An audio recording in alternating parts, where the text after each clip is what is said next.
क्या आप जानते हैं श्री मीराबाई जी का वास्तविक नाम क्या था? नहीं? अच्छा, ये तो जानते ही होंगे। श्री मीराबाई जी वृंदावन में कितने वर्ष रहीं? ये भी नहीं। अच्छा, क्या आपको पता है श्री मीराबाई की भक्ति के प्रभाव से विशैला सर्प भी भगवान शालिग्राम शिला बन गया, जिनके दर्शन आज भी भक्तों को मंदिर में होते हैं। इन्हीं सब अद्भुत अकल्पनीय बातों की जानकारी के लिए इस वीडियो को अंत तक देखिए। तो अब बहुत अधिक समय न गंवाते हुए वीडियो प्रारंभ करते हैं। जय श्री राधे, जय श्री वृंदावन। मैं अनूप मिश्र हमारे आध्यात्मिक चैनल वृंदावन धाम में आप सभी वृंदावन प्रेमियों का हार्दिक अभिनंदन करता हूँ। संसार का प्रत्येक व्यक्ति काल के अधीन है, किंतु कुछ व्यक्तित्व ऐसे भी होते हैं जिनके ऊपर काल की भी दाल नहीं गलती। काल भी उनको अपने वश में नहीं कर पाता, अपितु स्वयं वे ही काल को अपने वश में कर लेते हैं। आज हमारी इस आध्यात्मिक यात्रा का पड़ाव आ पहुंचा है एक ऐसे ही स्थल पर जो अपने आप में एक ऐसे ही महिमा गरिमापूर्ण व्यक्तित्व को संजोए हुए है, श्री मीराबाई मंदिर। मुहूर्त किसी विशेष कार्य के लिए पूर्णतः शोधित विशिष्ट तिथि, नक्षत्र, योग आदि का संयोग होता है। सरल शब्दों में कहें तो किसी विशेष कार्य को करने के लिए उपयुक्त काल का निर्धारण, जैसे नामकरण, विवाह आदि के लिए काल का चयन करना। एक निश्चित काल अर्थात दिन पर किसी बालक का नाम रखा जाता है, किंतु श्री मीराबाई जी ऐसी भक्ता थीं, उन भक्तों में से थीं जिन्होंने अपनी कृष्ण अनुरागपूर्ण भक्ति से काल का भी नामकरण कर दिया, काल का भी नाम रख दिया। श्री मीराबाई जी के काल को भक्ति काल के नाम से जाना जाता है। श्री मीराबाई मंदिर, यह मंदिर स्थित है श्री निधवन एवं श्री शाहजी मंदिर के निकट, जिनके बारे में हम पूर्व में वीडियो बना चुके हैं। आप आई बटन में क्लिक करके उन मंदिरों की महिमा के बारे में भी जान सकते हैं। यदि आप वृंदावन आना चाहें तो मथुरा से बस द्वारा अथवा टेम्पो द्वारा अथवा रेल द्वारा वृंदावन पहुंचकर, क्योंकि बस स्टैंड, टेम्पो स्टैंड और रेलवे स्टेशन तीनों ही वृंदावन में अगल बगल में ही है, वहां पहुंचकर वहां से बैटरी रिक्शा लेकर महज 10 और 20 रुपये में ही 10 मिनट में श्री मीराबाई मंदिर तक पहुंच सकते हैं। श्री मीराबाई भगवान श्री कृष्ण के समय में एक गोपी थी, जो उस समय भगवान के दिव्य प्रेम रास से वंचित रह गईं।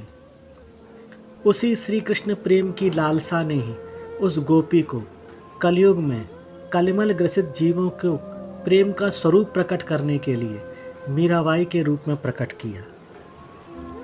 श्री मीराबाई जी का जन्म सन 1498 में रतन सिंह जी के यहाँ कुड़की गांव में हुआ। शरद पूर्णिमा को श्री मीराबाई जी की जयंती मनाई जाती है। इसी दिन भगवान श्री कृष्ण ने गोपियों के साथ महारास किया था, इसलिए इसे रास पूर्णिमा भी कहते हैं। श्री मीराबाई मंदिर के सेवायत पुजारी, जो वर्तमान में नवी पीढ़ी के पुजारी हैं, श्री प्रद्युम्न प्रताप सिंह जी के अनुसार नामकरण के समय श्री मीराबाई जी का नाम मीहरबाई रखा गया, जो अपभ्रंश होकर मीराबाई हो गया। यह तो बचपन से ही भगवान श्री कृष्ण को अपना पति मानती थी, पर घर वालों के अत्यधिक आग्रह पर 12 वर्ष की आयु में श्री मीराबाई जी का विवाह उदयपुर के महाराज भोजराज से हुआ। अल्पकाल में ही इनके पति का शरीर पूरा हो गया। अब श्री मीराबाई कृष्ण प्रेम में उन्मुक्त होकर साधु संतों के साथ कीर्तन करती, ठाकुर जी के आगे नृत्य करती। इनके परिवार वालों को यह सब अच्छा नहीं लगा, और उन्होंने विशेष रूप से श्री मीराबाई जी के देवर राणा विक्रमजीत ने इन्हें मारने के अनेकों प्रयास किए, पर सभी प्रयास निष्फल रहे। श्री मीराबाई जी श्रीधाम वृंदावन आ गईं, जो इनके परम प्रेमास्पद परम पति श्री गिरधर गोपाल का घर है। या यूं कहें कि अब श्री मीराबाई जी अपने वास्तविक ससुराल श्री वृंदावन धाम आ गईं और यहाँ इसी मंदिर श्री मीराबाई मंदिर क्षेत्र में ही 15 वर्ष तक रहकर श्री मीराबाई जी ने अपने गिरधर गोपाल का भजन किया और यहीं रहकर मीराबाई जी ने अनेकों पदों की रचना भी की। आली मोहे लागे वृंदावन नीको आदि आदि। श्री मीराबाई जी के गुरुजी श्री रविदास जी थे। श्री मीराबाई श्री तुलसीदास जी के प्रति भी गुरुभाव रखती थीं और दुविधा की स्थिति में उनसे भी मार्गदर्शन लेती थी। उन्हीं के कहने पर श्री मीराबाई जी ने श्री राम भक्ति के भी पद लिखे, जैसे पायो जी मैंने राम रतन धन पायो। 15 वर्ष वृंदावन में रहकर श्री मीराबाई द्वारका चली गईं और वहीं सशरीर श्री रणछोड़ राय जी में विलीन हो गई।